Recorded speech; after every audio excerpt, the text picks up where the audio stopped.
everyone. Thanks so much for joining us for CENI's Playdate, where we're going to talk about broader impacts. So CENI stands for Educational Networks and Impacts.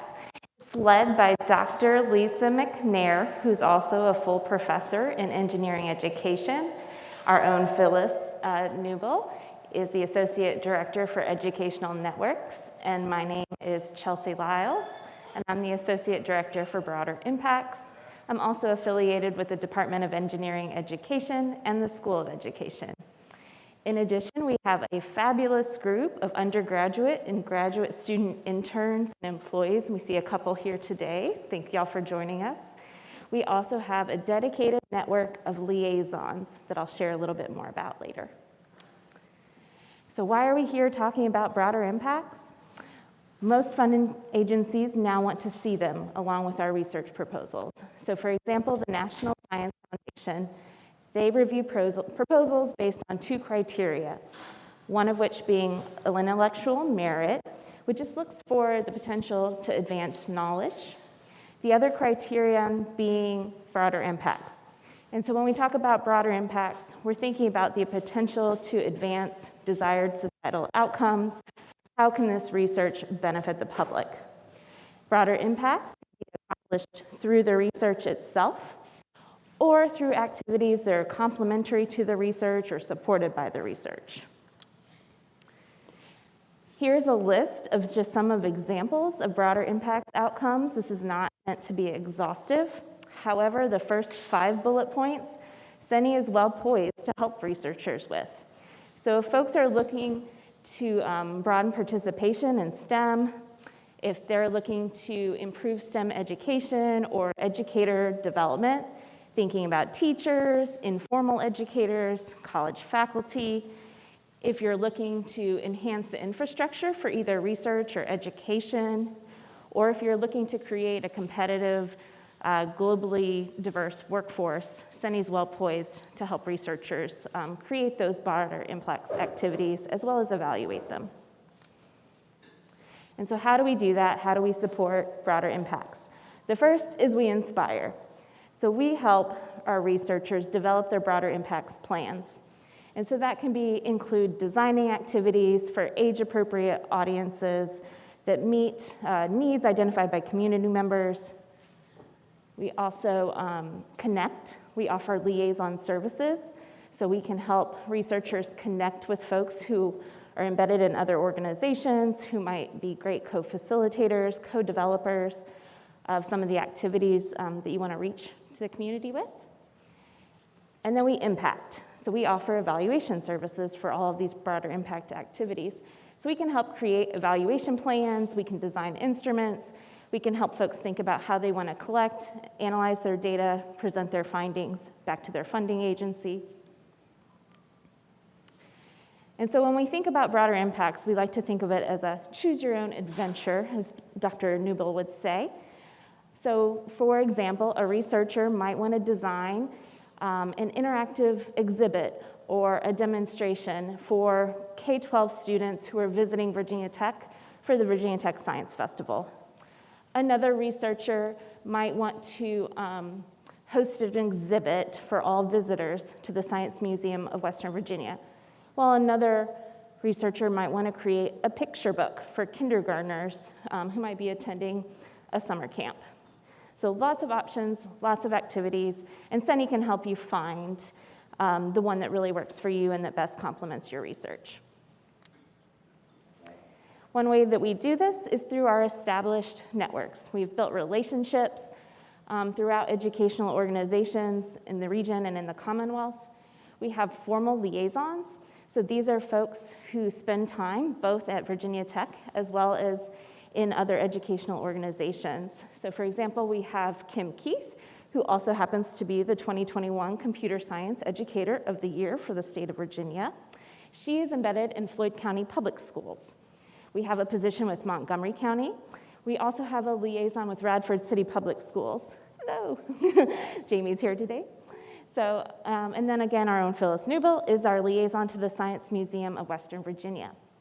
In addition to these formal relationships, we have informal relationships with folks at areas such as the Virginia Tech Roanoke Center, where we work with Don Pizzullo and Ashley Sloan at the Qualcomm Think-A-Bit Lab. We also work with folks at the Reynold Homestead, one of the outreach centers for Virginia Tech. And then here on campus, we convene a monthly meeting of the Campus Engagement Network. And so these are folks who lead educational outreach initiatives for pre-K-12 organizations all across the university. We have one person from the Center for Communicating Science, Dr.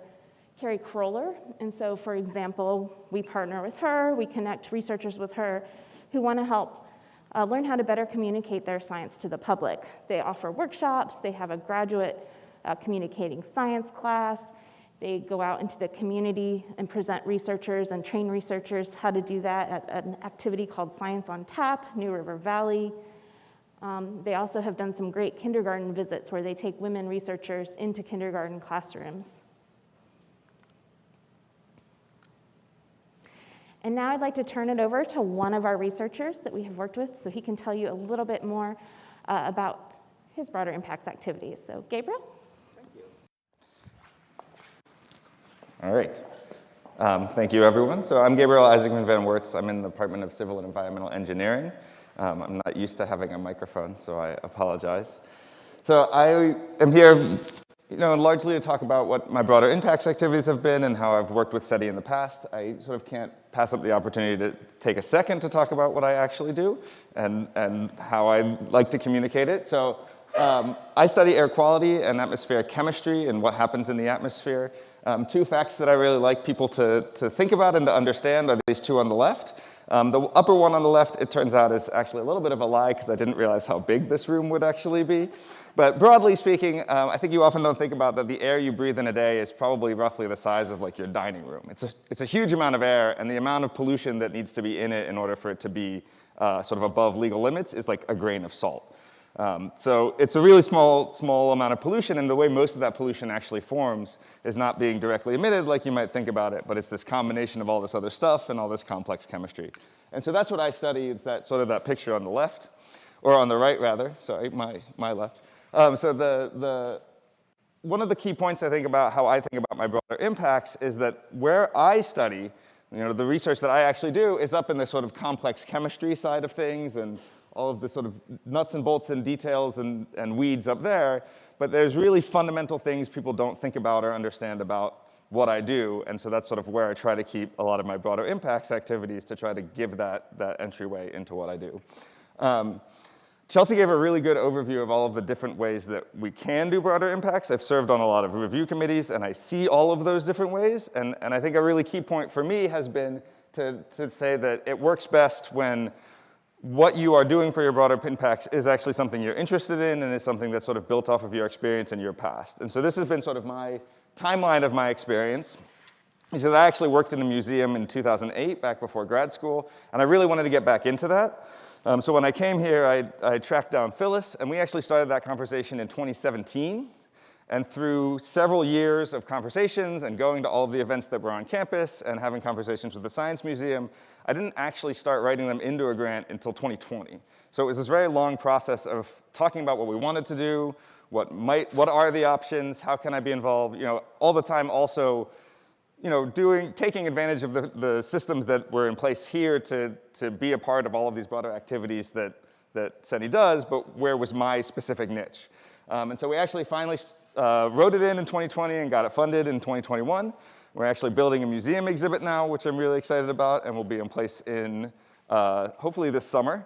And then moving forward, trying to turn that into actually a sort of smaller, maybe traveling exhibit, so to speak, and tie that into some of the Virginia Tech Science Festivals and actually try to keep that collaboration going.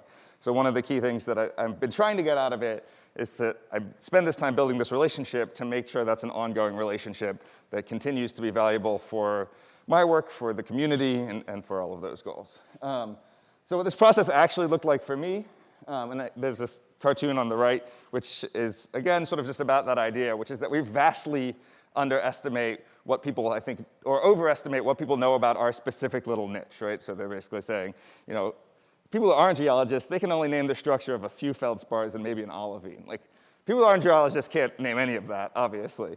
So this process for me, this is a little bit of a crazy slide, but what this actually looks like once you get into the thick of it, as you're sort of starting thinking about going ahead, the process of the museum exhibit side to get into the details, is that for me it was sort of this process of a lot of back and forth with the museum. How does this tie into research? What are the ideas that we want to convey? Once we had a big picture idea, then really sort of developing what that would look like. I think from there forward, it can then be a lot of different paths again. For me, it was that I actually went and I built sort of the underlying science model that would sort of run the exhibit because I wanted it to be sort of scientifically accurate. I think at this point, some people just step back. But I actually built a model and then sort of handed it back and forth with the designers, and we actually talked a lot about what this would actually look like in the space, et cetera. And so I sort of built a little simple model that on the upper right, and they turned it into a fancier, prettier thing that's interactive, and then mocked up what it would actually look like, and is actually starting to build it. So for me, it's been this iterative process of like making sure the science underneath is right and working together, and it's been a really great process. So that's been my experience here, and I will hand it off to Jonathan. Thank you. Hello, everyone. I'm Jonathan Bradley. I'm the head of studios and innovative technologies for the university libraries. And I'm going to tell you about a project that I did with Blacksburg Middle School and CENI. So this project started in 2018 in February. We got the virtual environment studio that exists over in the university libraries had just been open for a while. And we had a lot of student tours coming through from the local Blacksburg Middle School. One of those students just so happened to be the child of Alicia McGee, who is a technology specialist over at Blacksburg Middle School. And she came in to talk to me about the space and whether or not something like that would be possible at Blacksburg Middle School. So from that point, after talking with her about what it would likely take, she went to speak with CENI, and we ended up making a sort of plan for a partnership for a grant. We received funding from CENI, which purchased them 2 VR headsets. It also got them 2 Oculus Go's, and they bought some barriers and also paid for some teacher training for them to produce lesson plans that were based around virtual reality. So they got some stipends out of that. The school actually ended up matching the funding that CENI provided so that they could buy a computer that was capable of running this headset and do a little bit of work inside of the room that this VR space was going to go into. So that we built this space, and while its construction was going on, we simultaneously brought the teachers into the university libraries. We showed them the sort of ins and outs of running a VR space in terms of safety, how to operate the machinery and the software. We also trained them on the use of Unity and how to use Unity in their classrooms, because that was one of the biggest barriers that Alicia had identified with her teachers, were that they were sort of scared about, well, what do I do with this once that I have it? We built the space, and then we also had teachers. There were 4 teachers who ended up getting paid out of stipends for lesson plans that they had produced, and then shared out with the rest of Blacksburg Middle School. So the outcome of this is that Blacksburg Middle School has since then built a second VR space. The first one was so popular that they decided they wanted to have 2 students going through various virtual reality experiences at the same time, and the one space was not enough. We've also had multiple schools in the area contact Blacksburg Middle School to ask about how they've built this space, which is then translated to people coming and contacting us and talking with CENI or I about this process that we went through. The space is booked most of the time in there. It is one of those things that is sort of constantly in use, so it's well utilized. Many different disciplines within the school are using it. It's not just like science. I'll give you a list of some of those here in just a moment, and what they're using it for. And finally, it has spawned a Unity club and has extended their computer science instruction. There are actually students making experiences within Unity within Blacksburg Middle School. So they're getting their computer science sort of Common Core work done that way. So here's an example of the various sort of units within Blacksburg Middle School and how they're using the VR space and the instruction that they received in Unity. I won't go through every one of these in particular, but I do like the Keep Talking and No One Explodes, which is sort of a game where you communicate, and it forces the students to sit down with each other and talk through things and explain them in a way that someone else who doesn't have the same information as you can understand it. And that's such a valuable skill, especially at that level.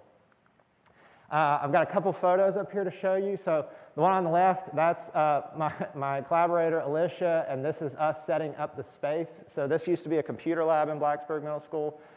We took out some power poles and stuff like that, ended up putting a little bit of padding on the walls, which they adjusted later, and then we put up some barriers and the various lighthouses. And then this on the right is a screenshot from Newman Library, our 3310 classroom, when all the teachers actually came over to Newman to receive their instructor training. So they were enjoying themselves there. Yeah, so the next thing that we had, some of the challenges, finding quality VR educational experiences is the biggest barrier that they've run into. Most everything being produced is a game. It doesn't have necessarily an educational purpose, and it's a struggle to turn these things that weren't intended for that purpose into something educational, and to just find them in general. There's some challenges with the space and how small it can be, and some of the interference for various headsets, but that has been being slowly overcome by increased technology, which is nice. And then ongoing training. Teachers forget things. They go over the summer and they don't remember necessarily all the stuff that we trained them, and thinking about how they can have more training in-house that persists with them.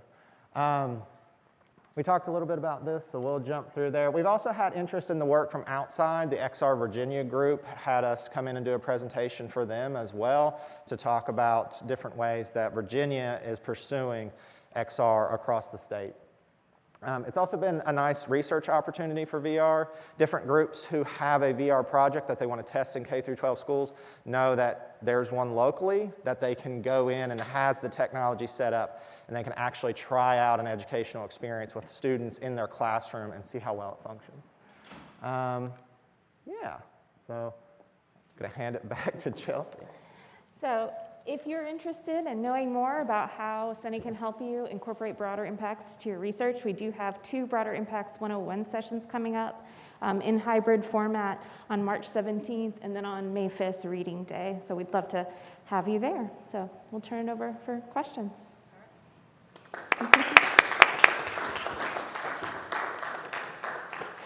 Thank you, Chelsea, and everyone for all of these are great projects, and we actually heard from some other CENI projects last week as well.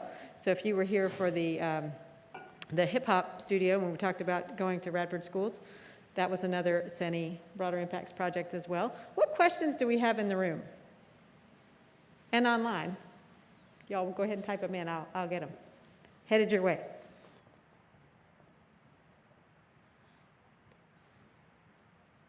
Well, the first is just a comment. This is absolutely fantastic, as you know, and I think that, and just to give you perspective, there are not very many other universities that have this kind of more formalized structures and relationships with local schools, so this is just terrific. I have a really, kind of low-level question just very quickly on, you mentioned VR Virginia, and there's a group of faculty trying to figure out XR and K through 12 and how all of this is going to work. So can you just, one more second, just tell us a little bit about VR Virginia and what that is? Yeah, so XR Virginia is a group of, a lot of them are from industry. They're based out of Richmond. They're run from, it was sort of started by a representative from AMD, and he's found a number of different business partners and university partners who are pushing XR into various facets, mostly K through 12 is what they've been interested in. In the past, the group has funded a school in Tennessee to have essentially what we have. They built a lab in that space. It was an underfunded school in Tennessee that didn't have the resources to buy this, and so they brought them sort of all the equipment and stuff. And they found us because they were looking at what they had done there, and they had sort of received the feedback that, like, we love the equipment, but we need training. And so they were looking, well, who else has done this? Is there some model for this that we can mimic? And they found what we had done and sort of approached us. And I've talked with them on multiple occasions. They even came and toured campus. But their hope is to influence legislators in how the best practices for how to bring XR in general into the world of K through 12 education as it stands in Virginia. So that's why they're sort of based out of Richmond. They're also hoping in the not too distant future, the pandemic sort of put a damper on this, of having a Virginia-wide XR partnership between, like a conference for how industry partners can partner with universities, and then vice versa, how universities can partner with K through 12. So trying to have speakers from all three of those groups to come and talk about these sort of intersections in this field. Thank you. What else do we have? Headed your way. I'll hold it. Oh, thank you. I'm curious what the impact in some of the studies that you have. I mean, yeah, you get, I've worked in VR for a little while, and I'm always interested in like the impact of how this affects their other studies. Do you have any, are you studying that? So we did do a little bit of, it was actually a great help from Julie Farley, who I think used to work for CENI. She collected a lot of feedback along with Alicia from the students. What we found were the students were extremely engaged. Most of them, in any sort of survey they did, recounted that this was the best part of their day. Their demeanor changes greatly from the time that they come into the room, and this is what they're going to be doing from the day. So what was very clear was VR is engaging for these students. The bigger question that came up and what we looked at was, is VR distracting? Or is it actually forwarding education in a meaningful way? Or is this just a thing that the students see and it's a bright, shiny thing and they're not actually taking away any learning from it? From most of the surveys and stuff that they had done and the discussions they had had with the teachers in those classes, they seemed to think that retention, especially for certain types of experiences, had been improved from their time versus the sort of more traditional lessons. So the ones that revolved around like engineering, so they have a lesson they use fantastic contraption, and they would have traditionally, they built something physically like out of popsicle sticks, and they combine that with VR in some of these classes where they would build something in VR and actually see it. And the teachers recounted that they saw more retention moving forward from one to the next, having the interaction with VR. The same thing's true for lessons on the ocean. There's a few deep ocean experiences. Those lessons that had to revolve around space, because there was some spacewalks and various things that detailing like the Apollo 11 astronauts and all that sort of stuff. Those lessons were found to be more effective having incorporated the XR. That was one of the challenges that we were hoping to continue pursuing, is trying to figure out where does that break down? At what point does this become something that's just sort of a distraction and is exciting versus an engagement? I would argue in general from all my time spent like doing things in VR that is its greatest benefit, is how engaging it is in an educational experience. And the fact that it's sort of universally applicable. We pretty much have yet to find a discipline that doesn't want to use it or has some means of using it. There are that sort of challenge, though, if you take children and put a shiny screen in front of their face with bright colors, and they can move and sing and they hear songs and stuff, and are they still learning, and making sure that they're still learning. And yeah, there's an intersection there that we have a little bit of information about, but really more is needed. Great. This one's online. Lisa, glad you're here, Lisa, thanks. It says, thanks so much. She can relate to the challenge of communicating research to multiple audiences. Jonathan and Gabe, do you have any tips for learning how to communicate complex information clearly? Gabe, you want to get us started? Sure. Do I have any tips? I guess I don't know that I necessarily do have any tips, in that I think that I'm still sort of learning to do it as well. I think that there are sort of good resources out there on sort of how to give a talk and how to communicate in that way. I think that for me, the biggest thing to remember is what I put up sort of twice, that the level of detail that we think about as researchers can be much, much more fine-grained than what people actually need to know or want to know, or where they're at. So I think knowing the audience can be extremely important. Knowing your medium can be very important. Sort of if you're doing a lot of slides, like are they visual and things like that. But then a lot of it is just trying to keep focus on limiting the information that you're trying to convey to what that person is in a position to absorb. And that could be an age-based thing, that could be an audience-based thing, but I think that's pretty key. Yeah, so I think for me, I always imagine I'm talking to my mom. My mom does not work in academia. She's just sort of a regular person. And I know from trying to explain what I do with her on a regular basis that there are things that if I say them, she doesn't understand them. And so a lot of times if I'm trying to think about how to explain a complicated or technical concern, I'm just like, would my mom understand that? No, probably not. I should probably like go in and think about how could I explain it to her in a way that would make more sense. And so I think that keeps me grounded for like, not everybody has the special domain knowledge that you have. And that if you're going to say things in a way that your knowledge goes outside of academia and is no longer sort of confined to this very specific space where people all know this same language, you have to be thinking about people who are not that as you prepare your communication. Analogies. Use a lot of analogies. Yeah. So I'll throw in one recommendation that's my favorite. You all check out the book called The Thing Explainer. It's a book written using the top 1,000 words, and they use 1,000 because 1,000 didn't make the list. And they explain all kinds of difficult concepts using those top 1,000 words. I just can't. Isn't that also XKCD? I think That is the same guy. The XKCD comic writer is who made that book. So we are at time. So I want to thank everyone so much for being here this morning, for your questions and attention and energy this morning. Thank you to our presenters, Chelsea and Jonathan and Gabe. What great stories, and thank you for sharing those. And we will see you all next week. Thank you.